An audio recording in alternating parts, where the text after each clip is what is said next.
Having enjoyed your channel many times, I just felt compelled to submit my meagre contribution. My first trip to Thailand occurred in 1987. I was on my way to Malaysia to meet a lady I eventually married, whom I had met via a dating club. I was working for a major international airline and had the free flight benefits that come with that, but never ventured outside of the USA. A cabin attendant friend, upon hearing this, told me the world is a big, beautiful place. You should get out there. You have the rare opportunity to see any of it, and you should think about doing so. About the same time, I had begun my correspondence with a Malaysian Chinese woman I already mentioned. Our meeting went well, and I suggested we apply for a 6-month fiancé visa in order for her to see the USA and to determine if we had any future together, to which she agreed. It was then 1988, and I am bypassing a number of experiences I had in Thailand, including making every rookie mistake imaginable, but having no regrets in light of the lasting memories.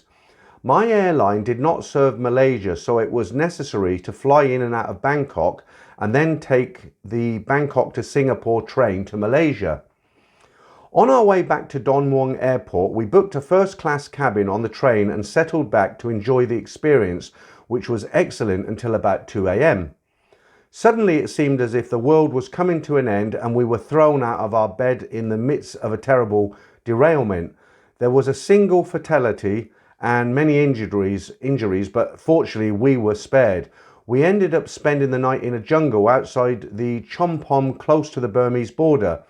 Sabotage was suspected as there was a separatist movement causing much trouble in southern Thailand at that time. It was an uneasy experience, to say the very least. Finally, about mid-morning, a train came down from the north to retrieve the stranded passengers, but not before a train steward found us in the jungle to collect for the previous night's meal. It did not end there, however, as in Chompom, I was told I need to pay for a passage through to Bangkok. I protested, showing the agent my first-class ticket to Bangkok. He responded, "Oh no, sir, this is for the train that is laying on its side in the jungle. If you want to take this train to Bangkok, you must pay a separate fare." We are not in Kansas now anymore, Toto. Indeed. You couldn't make it up, could you guys? The guy's been in a major train collision or a derailment and somebody's been killed, a lot of injuries, and they're still asking for money. Okay, straight into story 2, another short one. It's been probably almost a year since I first discovered your channel and still tune into your story segment every week, which I find to be a real treat. There was a bunch of guys from Germany who I started hanging out with during my 2-week stay in the city.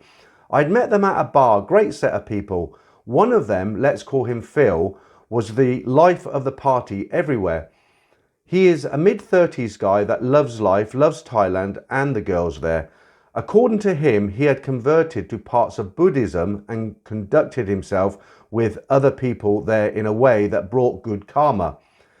He worked in Switzerland and came to Thailand on a regular basis, living in a happy-go-lucky lifestyle, and seemed quite popular with the girls. After a number of nights as a group, on my last week, he picked up a girl that he seemed to know well and brought her along with us for drinks back at his place in the early hours of the morning. We all had fun chatting and drinking together in one of those high-rise apartments you see in Pattaya. Around what must have been 4 a.m, with half of the guys asleep and everyone else still awake but sort of drunk, I got talking to the girl and she asked how did I like Thailand and why I didn't have a girlfriend, given there are so many girls here in Pattaya. I replied that I wouldn't look for a girl in Pattaya. She asked why.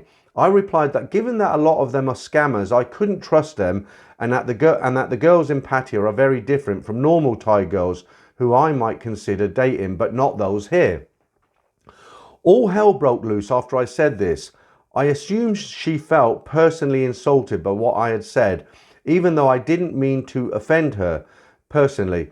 She started screaming at me, and I think she may have even thrown something at me until Phil came into the room and restrained her.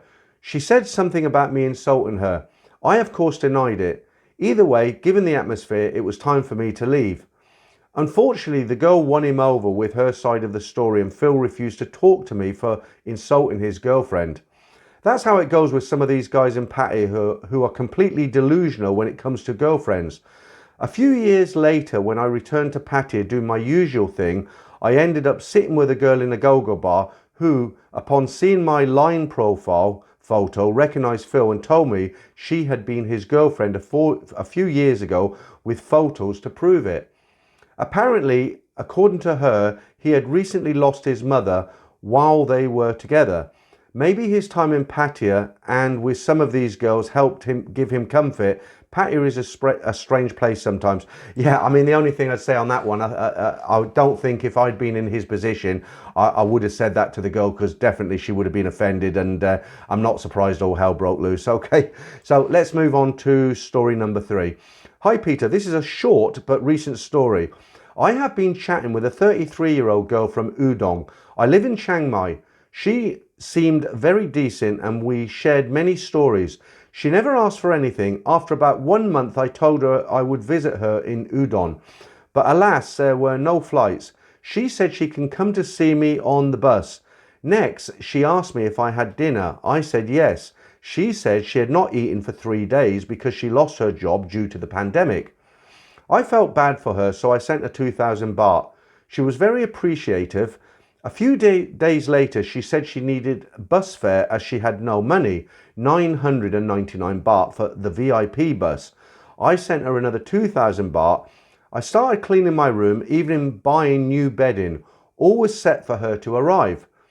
The day before she was due to arrive, she asked if I could send her 260 baht for the taxi fare to the bus station, as she lived far away from the bus station.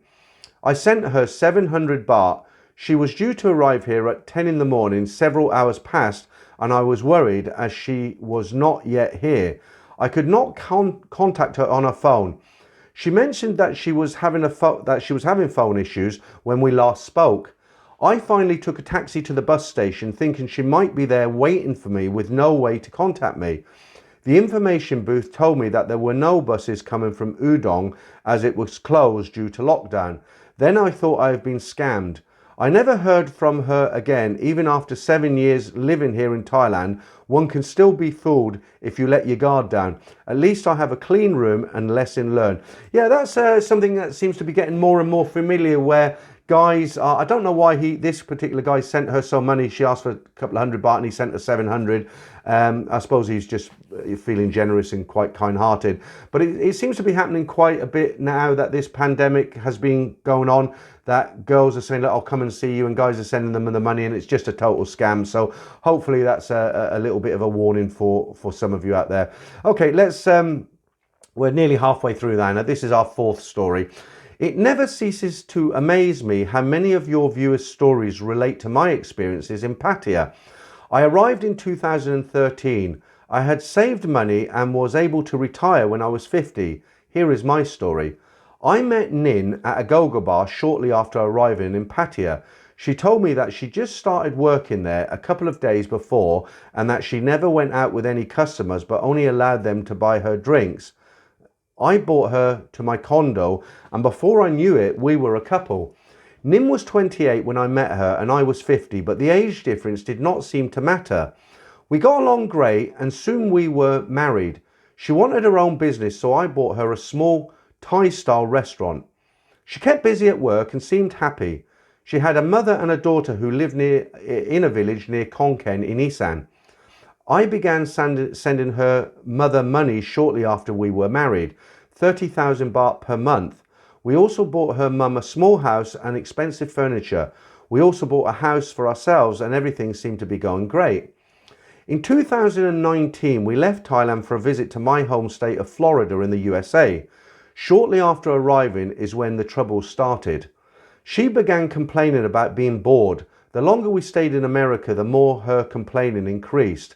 I told her to go to Thailand and visit her mother and daughter and return after a month or 2. The pandemic hit shortly after Nin left. I tried to get her to return to the USA, but she always had an excuse for not coming back. I was sending her money each month, 40,000 baht for her expenses. Soon 2 years had passed and nothing had changed. Nin told me that due to the pandemic she had lost her little restaurant. She also sold her house without even consulting me. In short, she sold everything I had bought for her. She began to complain about not sleeping well. Often I would try to call her, but she would not answer her phone. Her excuse was that her phone battery was low or her internet was not working. One day she called me crying hysterically. I asked her to explain what was happening and that she could tell me anything because I still trusted her. Her response was that I should not trust her. She confessed that she had sold the car and motorcycle that I had bought for her. She explained that she had a Thai boyfriend that she met shortly after returning to Thailand. I found out that he had a very low paying job and that the money I sent was spent on him and his family. He also apparently pressured her to leave me. This was the reason for her confession. She begged me to forgive her and hoped we could somehow work things out. Of course, that is out of the question. I am planning on returning to Thailand after everything opens up and retire there. Nin sends me messages and emails daily asking for me to come back to her. I need to contact a lawyer in Pattaya and see what are my options. I have been contacted by friends in Thailand about what I should do. Some say do not do anything, just forget her and walk away. And others say I should go through the legal system and get a divorce. Well, I mean, the only thing is, if he married her in Thailand and he's not planning to marry another Thai girl in Thailand, then obviously he can just walk away, can't he? Whether she can lay any kind of claim against him being the husband is another story. But another brutal one there.